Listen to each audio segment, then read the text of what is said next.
I would like to thank you all for coming here. We appreciate your presence, even though it's already in the midst of the Holy Week. We're going to have a symposium entitled Be a Hero for Bullying.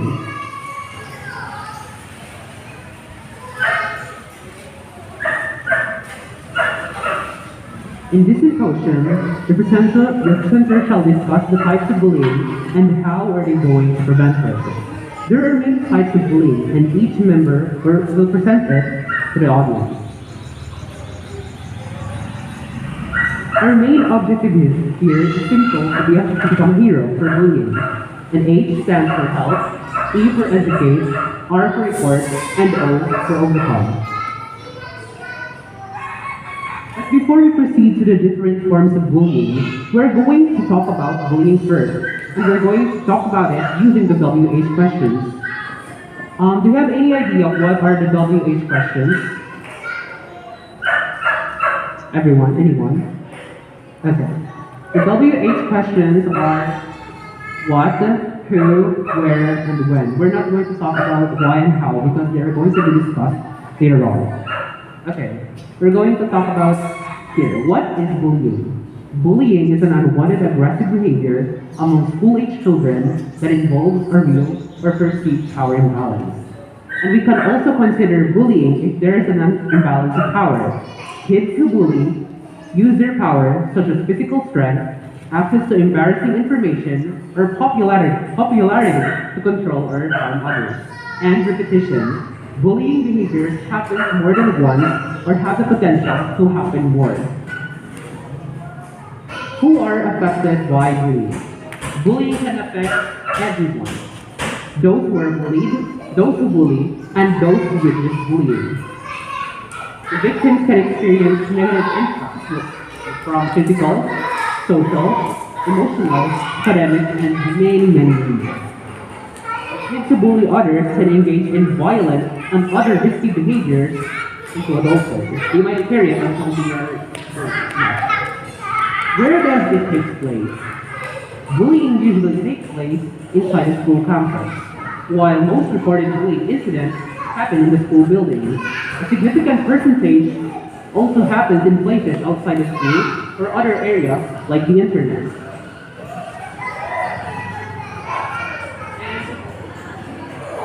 In addition, bullying doesn't also occur during the school. It can also occur in other places, during office, when we already reach adulthood. There are unevitable circumstances like that. And when does it usually occur?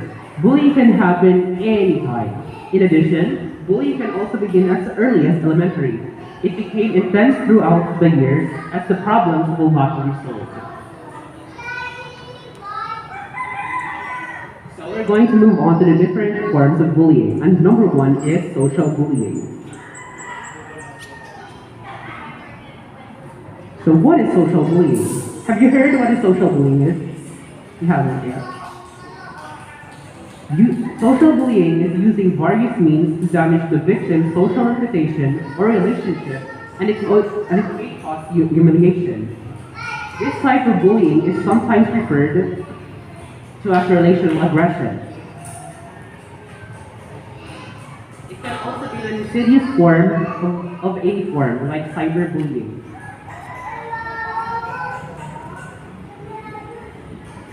There are many examples of social bullying. Number one, leaving someone out of purpose, telling other children to be friends with someone, not to be friends with someone, spreading rumors about someone, embarrassing someone in public, negative facial or physical gestures, menacing or contemptuous looks, playing nasty jokes to embarrass and humiliate, mimicking unkindly, and encouraging others to socially exclude someone.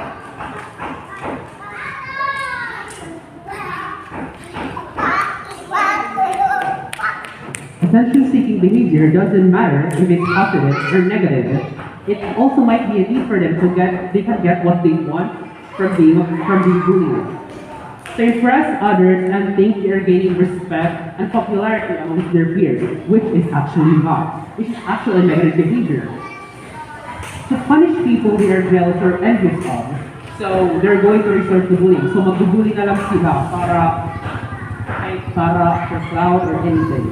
They may have low self-esteem, confidence, and possible anger issues. Or they're also one victim of bullying. So they're going to take it on others. They're going to resort it to other people.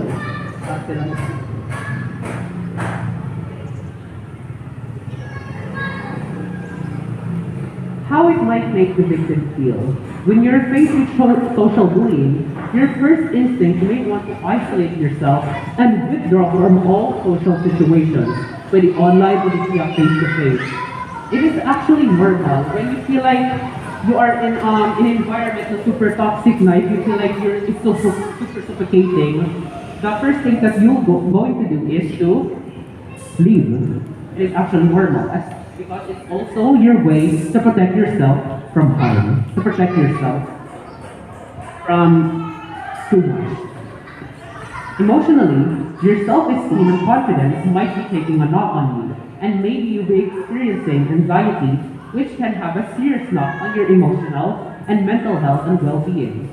Another emotion you may feel is anger, and this may develop into an aggressive behavior. The anger and frustration can feel destructive, so getting help is important. Equipping people to deal with and preventing bullying. How to prevent social bullying. In the school, you can always foster an atmosphere of trusted communication, relaying to students that they can talk to teacher or a guidance counselor about anything. It is vital in dealing with bullies. Define what's going on. Give them the words to express their feelings. We're going to talk about the guidance counselor natin sa school. You can talk about anything since they are professionals who carry out from different kinds of aspects. Encourage a school-wide atmosphere that makes everyone feel safe, secure, and appreciated. Students will be less likely to resort to bullying if feelings of insecurity are removed from the school community. So dapat pantay-pantay po yung pagtingin sa isa't isa para iwasan yung bullying. When you're faced with social bullying, your first instinct may want to isolate yourself and withdraw. Asking for help to get this stopped is not a weakness. Asking for help hindi po yun isang weakness. Even having someone to talk to can help enormously. Get your loved ones on board. Don't let the small-minded actions of others dull your shine. Be kind, be confident, and love who you are. The bullies will soon get bored when they don't get a reaction. Do you have any questions? Anyone? Kindly raise your hand if there are any, you want to clarify something. Wala? Okay. So I'm going to refresh your mind, okay? Okay. What is social bullying? Can someone raise your hand? Anyone? Okay, I'm going to summarize again. Social bullying is a type of bullying which using various means to damage social reputation or relationship. Can you give one example of social bullying situation, rather? Okay. One example is that it is embarrassing someone in public. Do you have any clarification? Wala na po. Wala. Okay. Thank you. Good afternoon. Kanina, na-discuss ni Kyle ang social bullying. And now, I will be discussing something related to social, which is the cyberbullying. I know a lot of us, all of us here, have knowledge about cyberbullying. Diba? Because common naman. First, what is cyberbullying? Yeah. Cyberbullying happens online. Cyberbullying involves the use of information and communication technologies such as email, chat rooms, instant messaging, and the most common social media sites like Facebook, Twitter, and Instagram that is intended in harming, angering, and shaming others. Cyberbullying can also include sending, posting, or sharing negative, harmful, false, or mean content about someone else. It can include sharing personal or private information about someone else, causing embarrassment or humiliation.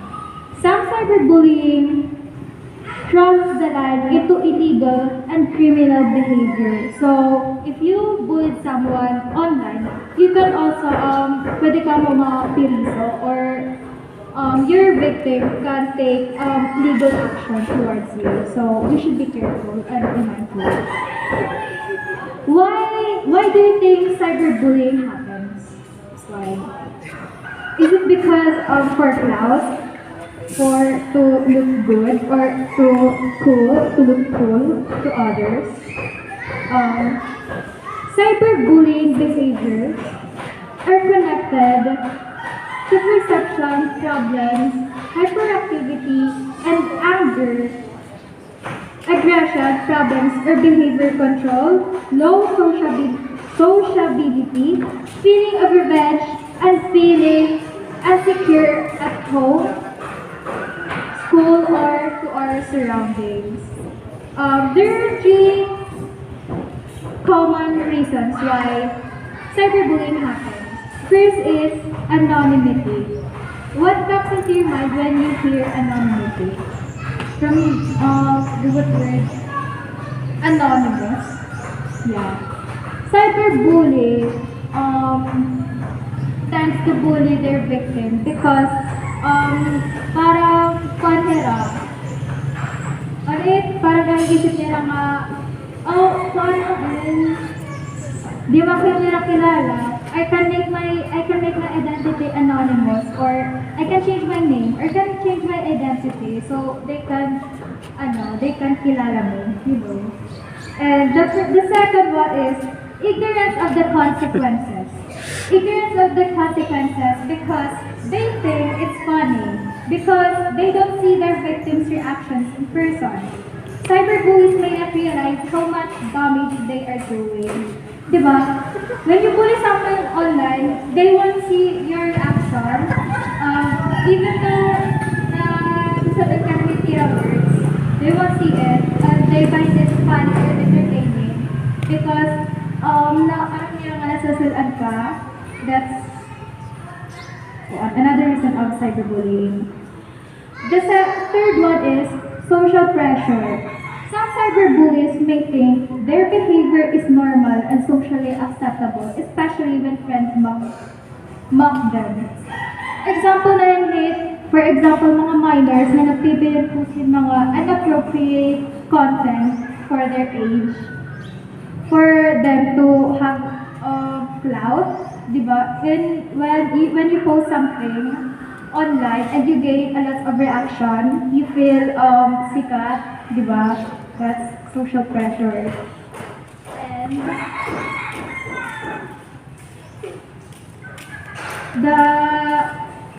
just like bullying, cyberbullying have different forms. Kahit haluag it range with technology. And damit forms with online bullying. And we should be aware what are yung mga ano eh. Kaya bakit nagsa-cyberbullying na bullying na kita online without us knowing, without our knowledge. Do you believe as technology evolves, new forms will emerge? The different forms of cyberbullying. The first one is cyberbullying. This is also known as group bullying or cybermob. Group bullying may happen after someone calls out a person. For example, actual abuse or injustice. Example, abusadong, nga, pertaining to anyone. For example, abusadong professor. That's an example of cyber lynching, calling someone a person. The second one is cyber lynching may also happen when a person offends someone else's opinion. For example, I'm not presidential, but for example Manny Pacquiao's belief on LGBTQ community. That's his opinion, diba? And the third one, cyber lynching may also happen when a person spreads fake news. Fake news common na nga atin dahil nakukanta na nakakasarang upat na online, di ba? So, the second one is canceling. What's canceling? Canceling orders, ganun. Canceling, this is connected to social bullying. It takes away the sense of acceptance or belongingness of a person. Example here, the what happened to Tony Gonzaga. Tony Gonzaga got cancelled because of she exposed her, diba, he got cancelled on PBB House.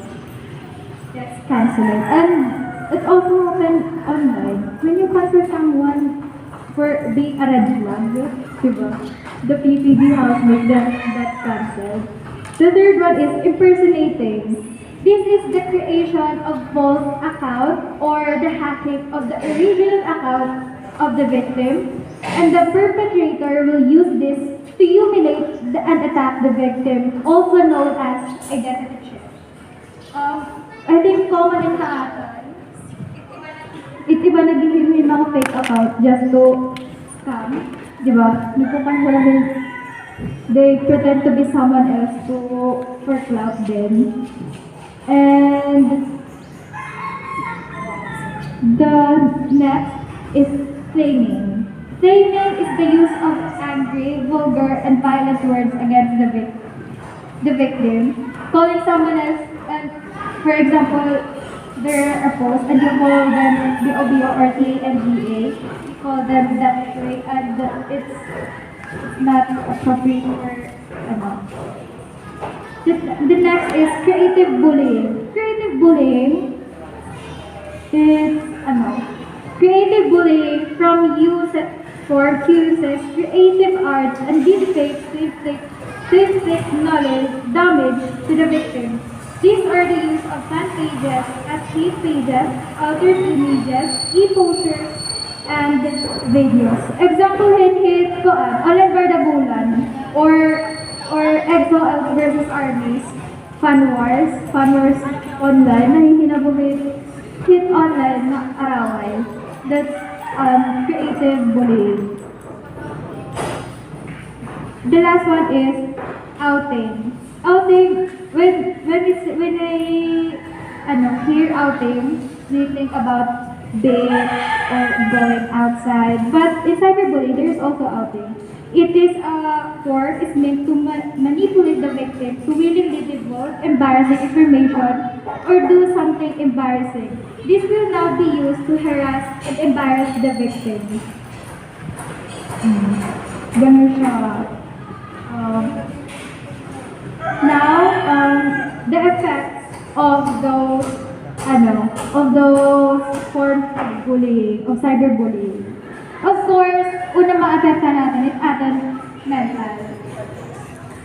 Feeling upset, embarrassed, stupid, or afraid, or angry.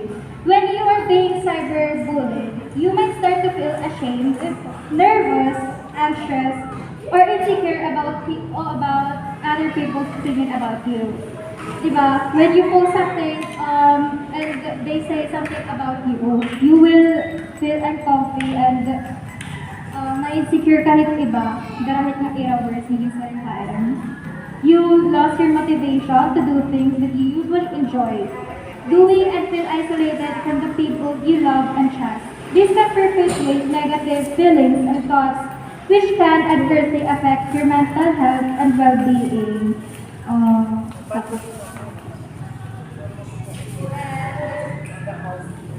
Skipping schools. Skipping schools can also be effect of cyberbullying. Diba? Common effect of cyberbullying and can affect the mental health of young people who turn to substances like alcohol and drugs or violent behavior to deal with their psychological and self-pain. Diba? When you are embarrassed ka na online, you will be the talk of the town and you will not be comfortable walking around because pinag-uusapan ka ng mga tao, pinagtatawanan ka na ngayon. And emotionally, feeling ashamed or losing interest in the things you love. When, for example, Like for example, you love taking pictures of yourself, of your body. You love your body, and you post it online. And someone commented, you're not good looking here. Your clothes are not appropriate. Their bagay kayo mo post it imo skin tone. And that's not to because it may trigger your insecurities or someone else's insecurity. Physically, when na-affected ating mental health, when we get emotionally affected, syempre, wala tagara ko maan, or makihalubin ibang tao, or awayin ka naman ibang tao, kay nababash ka na. Pag-urasahan ka iba.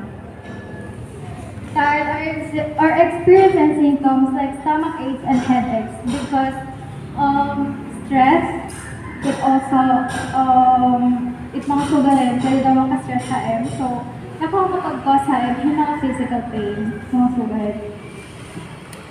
The feeling of being laughed at or harassed by others can prevent people from speaking up or trying to deal with their problems. In extreme cases, cyberbullying can lead to people taking their own lives.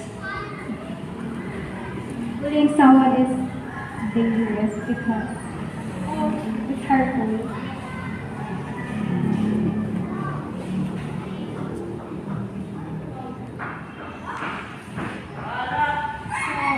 We already know the effect of cyberbullying.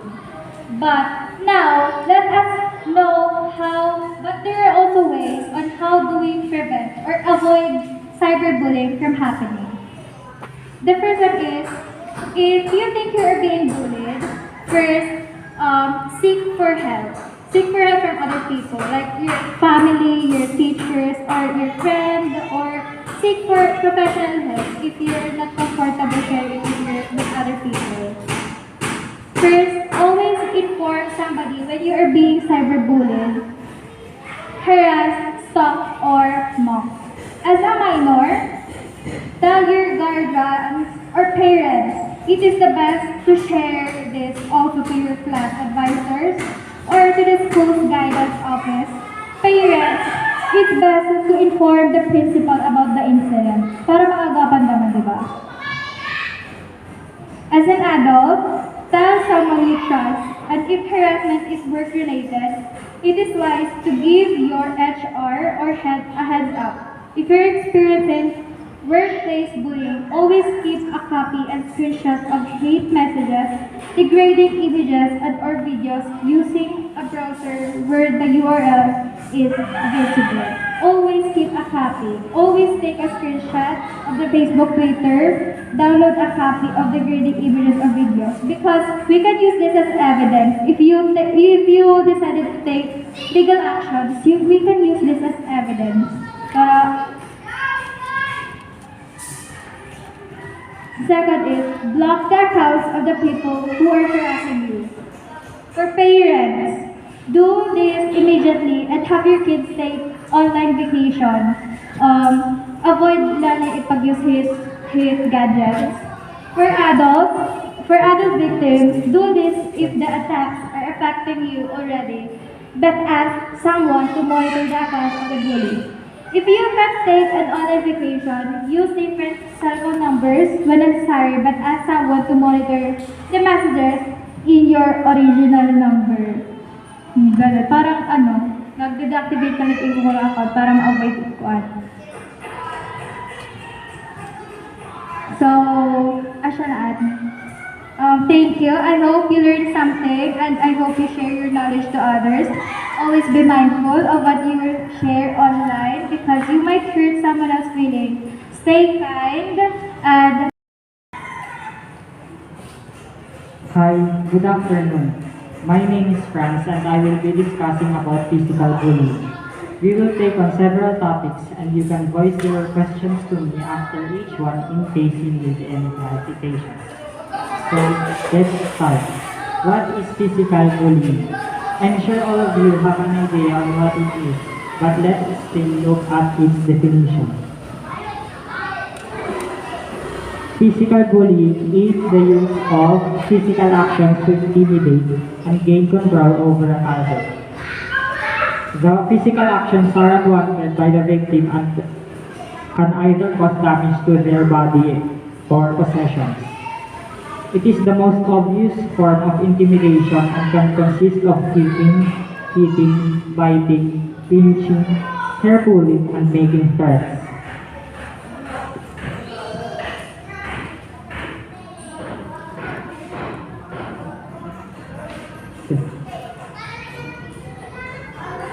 How to spot? Oh,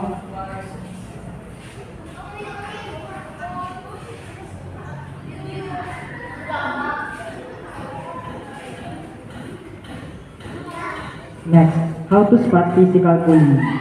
Although violence in any way or form must be condemned, it is important to differentiate physical bullying from normal acts of violence. Why is this important?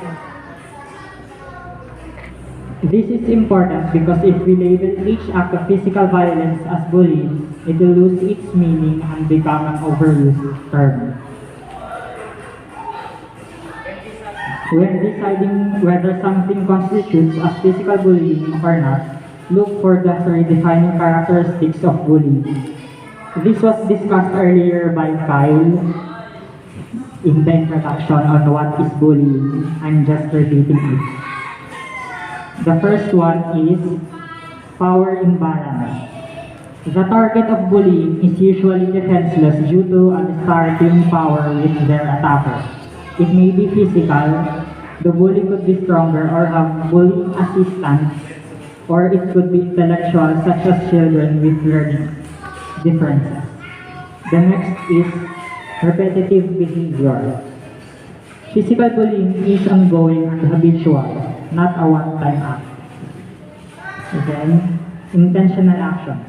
The bully carries out violence with the intention of harming the other child. So, I repeat, to identify what is bullying, you have to search for power imbalance, repetitive behavior, and intentional actions. Next. Next is the effects of physical bullying. The negative effects of physical bullying does not extend only to the victim, but also to the person doing the bullying. That's why there's an effect of bullying to the victim and the bully.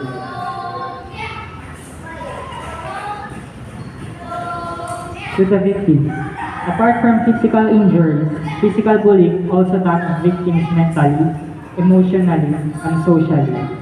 To students, the effects of physical bullying may include the following: coming home from school with bruises, cuts, or other unexplained injuries. This is a physical effect of having damaged clothing, books, or possessions, often losing things that they take to school. There's a suspiciously placed quotation mark because we both know that losing there has a different meaning.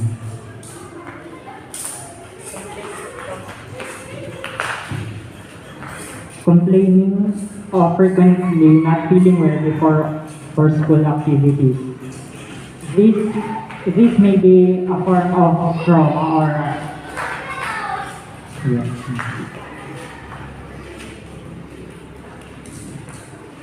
The next is skipping certain classes.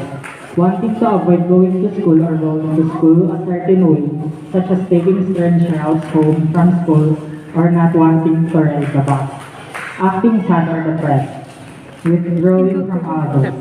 Saying they feel sick on. Displaying low self-esteem. Mood swings.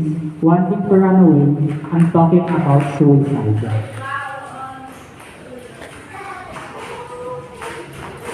The next is the effects of physical bullying to the bully. Bullies are also authors of developing major behavioral issues. They are more likely to develop substance addiction problems and engage in violent activities such as stealing and vandalism later in life.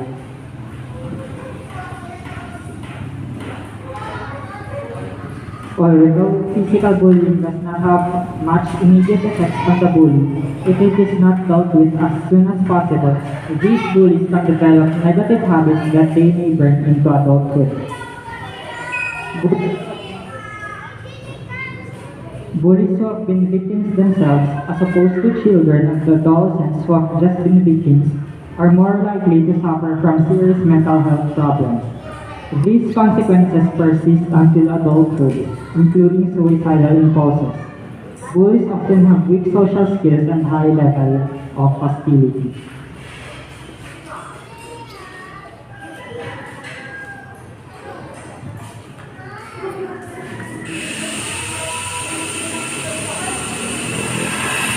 The last one is how to prevent physical bullying.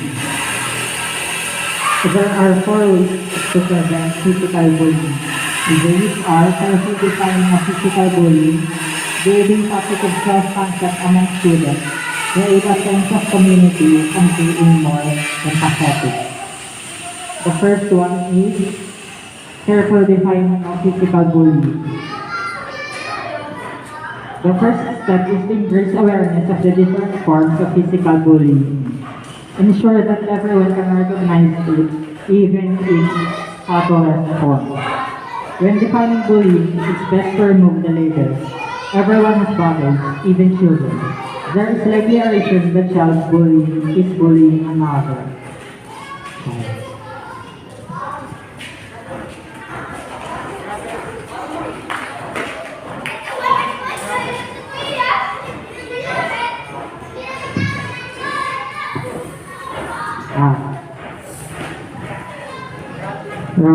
Rather than labeling one student bully and the other victim, it's best to focus on the negative behaviors and consequences. This will make it easier to teach students to report bullying when they witness it without passing harsh judgments on the student carrying it out. Bullies will understand the kind of harm their actions are causing the victim and the negative impacts they are drawing on themselves. The second is building positive self-concept among students. A study at the University of Western Sydney indicated a relationship between self-concept and bullying. The study showed that both bullies and targets are associated with a low self-concept. The following findings were derived from the study. The first one is being either a bully or a target eventually leads to lower levels of self-concept. A positive self-concept leads to lower chances of being a target of bullying or a bully. From these results, it's safe to say that one long-term solution for reducing all types of bullying in school is to promote a high self-concept among students. The perception we have of ourselves is generally determined by the actions we take and led by our thoughts and feelings. While positive behavioral choices increase feelings of self-worth, negative choices result in a negative self-concept.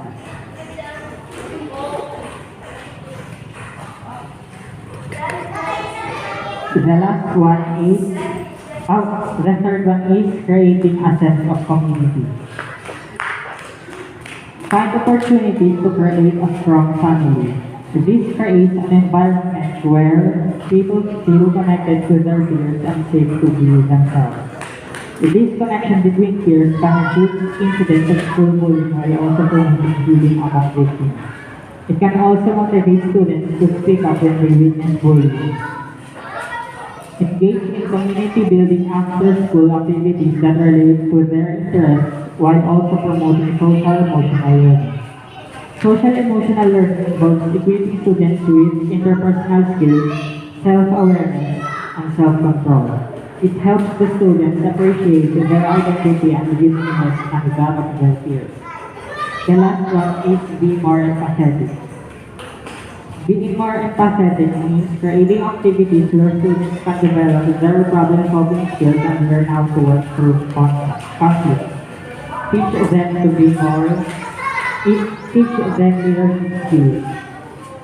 Empathy goes a long way in helping students understand their peers and reduce bullying incidents.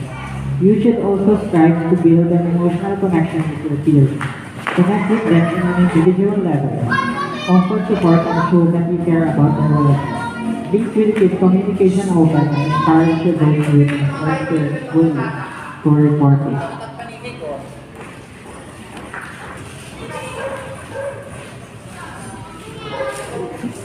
Thank you for listening.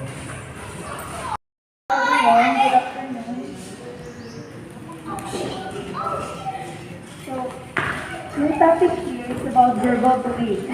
So earlier, gintackle ang ibang forms of bullying. So, ano yun verbal. So, what is verbal bullying?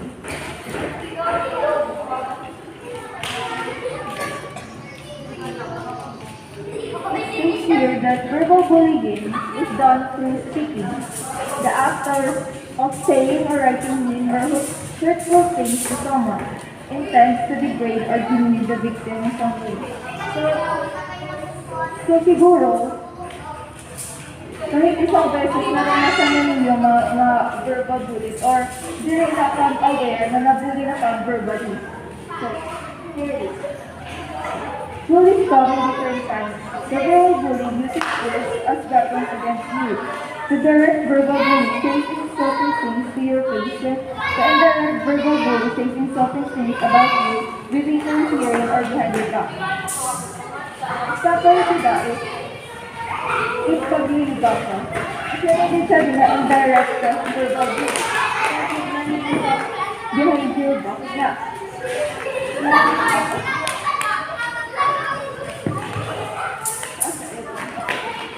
Verbal bullying is often very difficult to identify because attacks always occur when adults are around. As a result, one person's word against another person's word. It is difficult to deal with verbal bullying, but there are some tactics your child can use to help. So, mamaya itatakal it. So, kaya kita hit verbal bullying. Verbal bullying may consist of the following: name calling, teaching, gossip, taunting, making fun of others, threatening to cause harm, or etc. Marami na kinds. So, the effects of verbal bullying. According to some studies, it shows that verbal bullying and name calling have serious consequences and can lead to deep emotional scars that carry us into adulthood.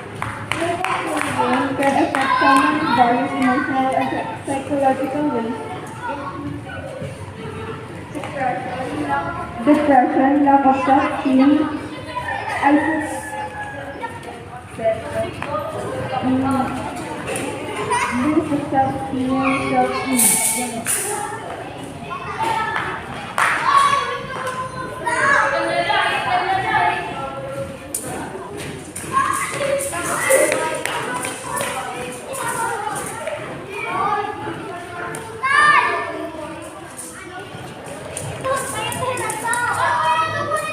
Maraming effective verbal bullying.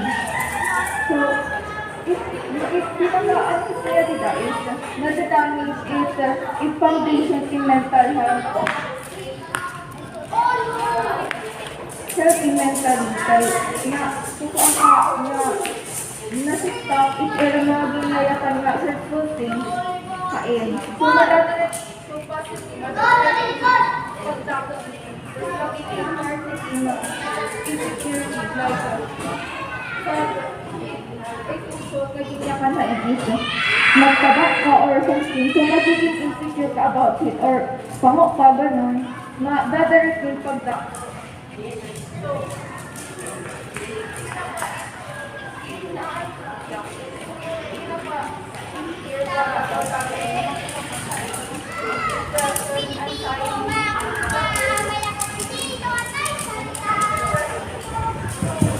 Depression and anxiety. Pag i-bottle up yung feelings na ibyakan sa iba, if yung nararamdaman mo, kasi verbal bullying, magiging anxious ka, tapos if some study says that ito ba nga nag-verbal bullying, is na tukuan ka lang mag-suicide, since dapat ano, parang na dapat nag-suicide ka na mga kabataan kay dapat nayayakan na irama maraot. So,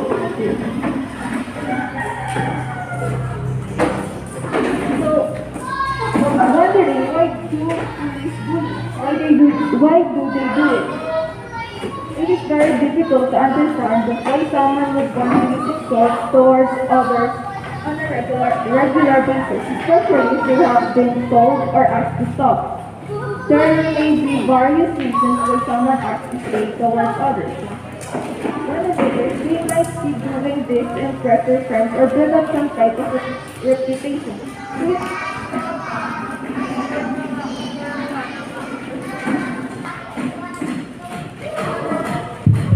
Magbarkada nga.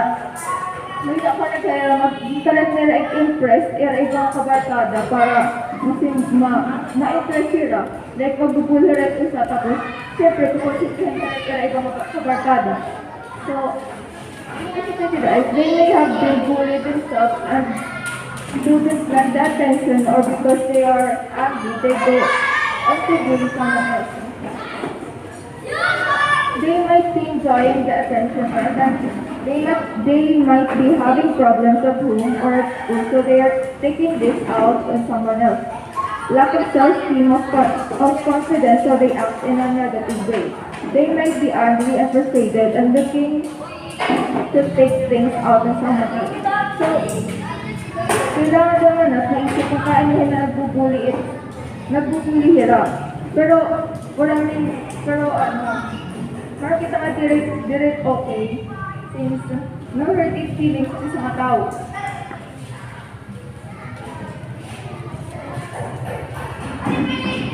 There are some tips para ma-stop with verbal bullying. So, verbal bullying is often very difficult to identify because attacks almost always occur when adults are hurt. Here are some tactics you can use to properly deal with them. Remain calm. Tell the person that what they say hurts you.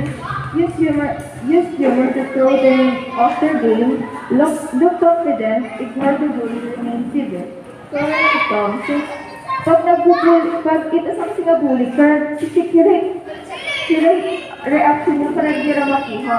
Like kaya nila nakita hiraman na hurt it era di bubuli, susubuhay. So, remain calm. Tell the person that what they said and tricky para maaging aware. Parang kasi nila aware na ginabubuli nila verbally. So, isa rin the person na nakakasakit na hiya. So, ignore the bully. Ayaw i-take seriously na yung mga insults para di ka ma-hurt, gano'n, para maprotektahan na yung sarili.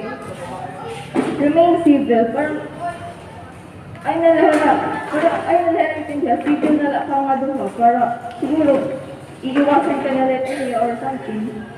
That's it. Ways to put an end to the verbal bullying. Have a talk with them. Kung anong problema kain para ma-settle na kaya na kanila binubuli. Ask your friend or someone to step in. Kailangan lalo na kasi pag lalaki ka nagbubuli kain, siyempre magiging bangit ka masaktan, parang magpapos na physical bullying. Since ano ba magpaposit? Ang din ba nakitikang physical bullying? Siyempre nag-started with verbal bullying. Like, mag-start with nga, magyaya ka lang yung insulting things, tapos siyempre ma-offended ka sa, magiging physical. Tell a parent or teacher. Pag natinig ka nga, i-confront if nga nagbubuli ka yun. I-share na yung teacher or this is guidance niyo if you have to quit school or dito ka school na bully. Tapos, report them to the proper authority. Dahil na, sila yung is lalo pag masyadong masakit na sila nayayakan. So, pwede nang iyakan hit mga parents name, tapos mag-take na sila ng legal actions or something. That is. Here are some key points ng people who are ginyak whatever age you are being told things or topics that have an effect on your well-being. A young person going through something like this might feel intimidated or feel under pressure not to make a fuss because others are saying it is just a joke. Verbal bullying can and does affect people's feelings. If you see someone being called an insult, then you may think they are just taking it as a joke, but inside, how a person feels may not show on the outside. So, to give an example with this, iba nga mga bayan na, iba nga sila lang no offense, pero asa talaga nangyayari, iba nga mga, they're straight, kapulit din mga sudahit, pero siyempre, ikaw, kukuhan din, kaya ipilit in self-confidence, diba? So, pero para ay, joke na pero para ay, mas edit, diba? So, that's it.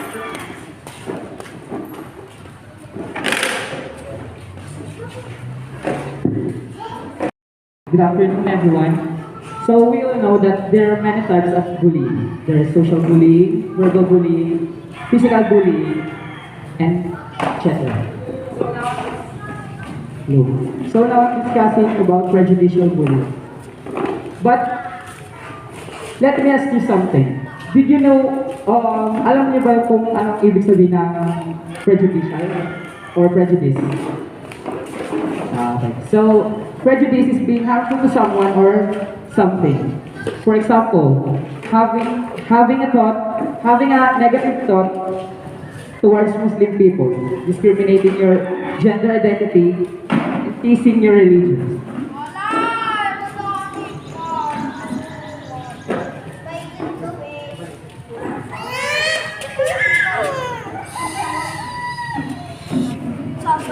Prejudicial bullying is based on prejudice society as against people of different faith, races, religions, or sexual orientations.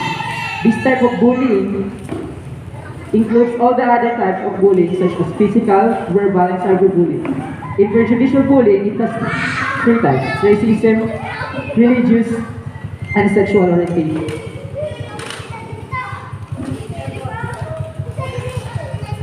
In short, prejudicial bullying is based on prejudice towards people because of a particular aspect of their identity, for example, their sexual orientation, gender identity, disability, race, and religion or belief.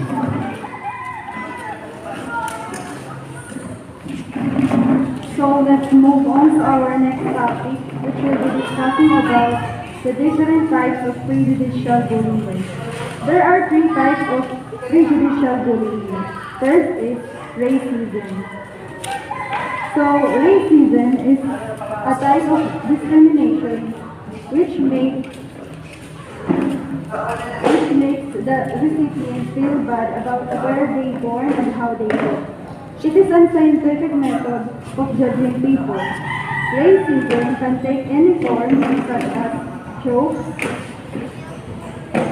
or comments that cause offense or hurt. Sometimes unintentionally, name calling or verbal abuse, harassment or intimidation, or commentary in the media or online that inflames hostility towards certain groups. It can also result in acts of physical abuse and violence. It can directly or indirectly exclude people from accessing services or participating in employment, education, sports, and social. So basically, ito ay isang uri ng pagtatanggi ng lahi. It is said that racism is an act of bullying which is directed against a person or people on the basis of their membership in a particular racial or ethnic group. It is a belief that different races possess distinct characteristics, abilities, or qualities, especially so as to distinguish them as inferior or superior to one another. Example of racism, may isang batang gustong sumali ng laro, ngunit ayaw naman ng ibang mga bata sa kadahilan ng ayaw nilang makipagkaibigan ng iba sa kanilang lahi at kulay. Yan ang racism. Isang pagtatanggi dahil sa pagkakaiba ng lahi, kultura, kulay ng balat, paraan ng pagsasalita, at pagkakaiba ng estado sa buhay. Now let's next type of prejudicial bullying, which is religious bullying. Religious bullying results because of preconceived ideas or lack of understanding about the differences between religions. These differences can include everything from beliefs, fasting and praying practices to the type of clothing they wear. Bullies point differences as a reason to harass and target the victim. It is a lack of understanding about the differences between religions. The difference includes everything from the belief, fasting, prayer, and even the style of food. Example of religious bullying. May isang babaeng iba ang relihiyon at hindi ito rinirespeto ng kanyang kapwa mag-aaral. Madalas siyang pinagtatawanan dahil sa kanyang pananamit. Parehong mga Kristiyano at Hudyo na mag-aaral ay madalas na pinagtatawanan dahil sa kanilang mga paniniwala at kasanayan. Ang relihiyosong pang-aati ay karaniwang sanhi ng kawalan ng respeto at pag-unawa. So now let's move on to the third type of prejudicial bullying. The LGBTQ plus bullying.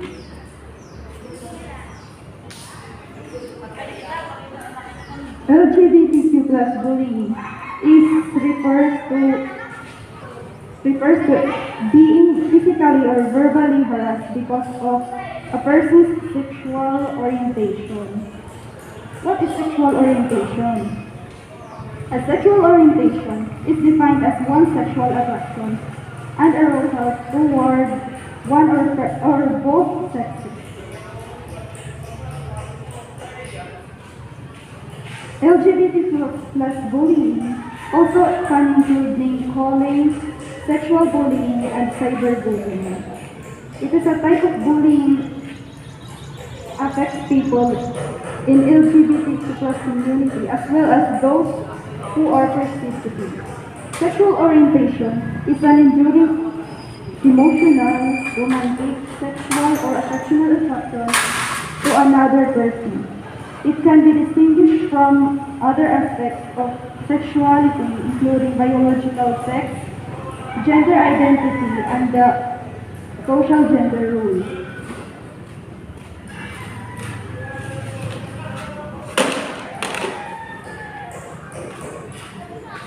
Since we already know that there are different types of prejudicial bullying, let's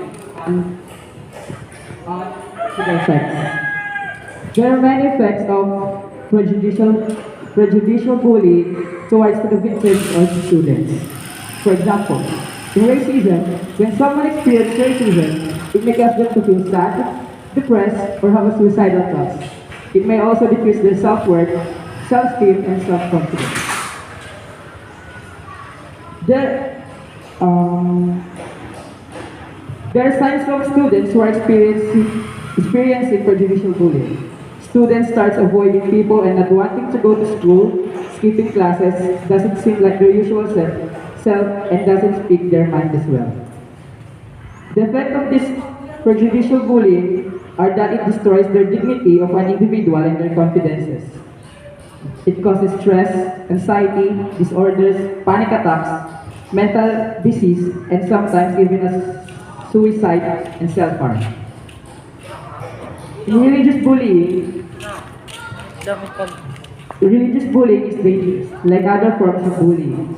It possesses short-term and long-term effects such as lower self-esteem, depression, ideas of suicide, social anxiety, poor mental health, and etc.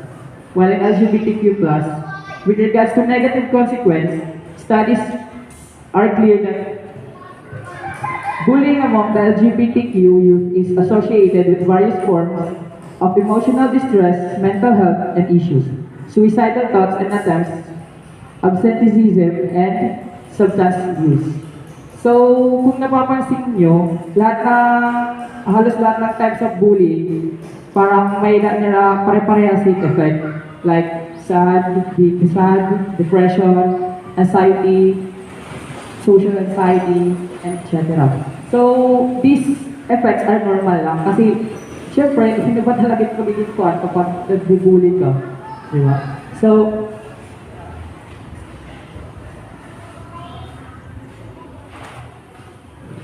as you can see, based on our resources, sorry, kami paka-prepared data, graph, pero may ng resource talaga yun.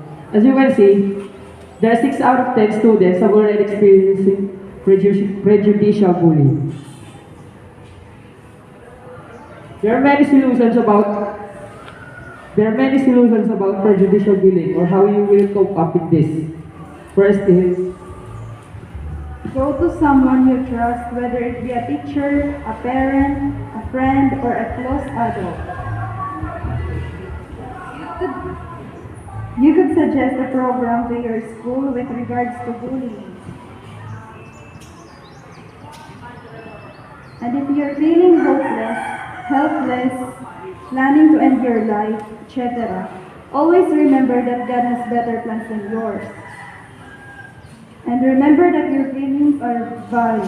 Open up to someone you're comfortable with.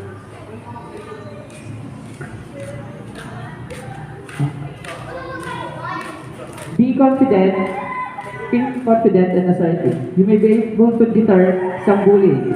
Heads up, walk straight and stand tall. Look them in the eye and respond to them with a loud and clear voice. So, kung nahanap ang solution, syempre, lahat naman halos lahat kita naka-experience na yung bullying. Itak na lahat klase kuha na iyo, kaya naka-experience na madamapit is be confident na lang kita. Have a high self-esteem and have some self-confidence. Para itiba, para di ka nakuha na nera, di ka na nera target ba, it pagiging bully. So, yun lang. That's all. Thank you. Bullying has become such a huge hurdle for society to overcome as the progress of media and technology allow these bullies to prey on vulnerable people in platforms like social media, SMS, etc. The scope of the forms that bullying may take, together with the general neglect in addressing bullying in our culture, makes it difficult to tackle them individually. Thus, a better solution would be to nip it before its roots. Perhaps because we often regard bullying between third parties as conflicts that are completely unrelated to us, we tend not to involve ourselves. However, this act not only fails to solve the problem, it also indirectly encourages the bully to continue this act by not making the bully reflect on his or her actions. Instead, we must view each case of bullying as an interruption to the general peace of the community we are all part of. This way, we no longer see ourselves as unrelated party and have a reason to involve ourselves in this problem. If enough people put everything discussed here into practice, it becomes a norm. As it becomes a norm in our society, this is then followed by more people subconsciously until it eventually instills its place as part of our culture's values. Still, saying this optimistically and doing it in practice are two different things entirely. In order to change our perspectives as a whole, we also make huge changes in our society's culture. Change is no easy feat. Thus, it would require the combined efforts of as much people as we can get. This symposium talks about the different forms of bullying, its effects, and how to respond in order to stop or prevent them from occurring. Knowing this alone does not solve bullying, but as they say, identifying and understanding the problem is the first step in solving it. Now that you are sufficiently informed about bullying, you will know what to do in practice. Whether our efforts in conducting this symposium become in vain or not would depend entirely on your actions after this. Are you contented with our current attitude towards bullying and do nothing? Or do you want to make a better community where no one is subjected to the harsh grasp of bullying? The choice is yours to make.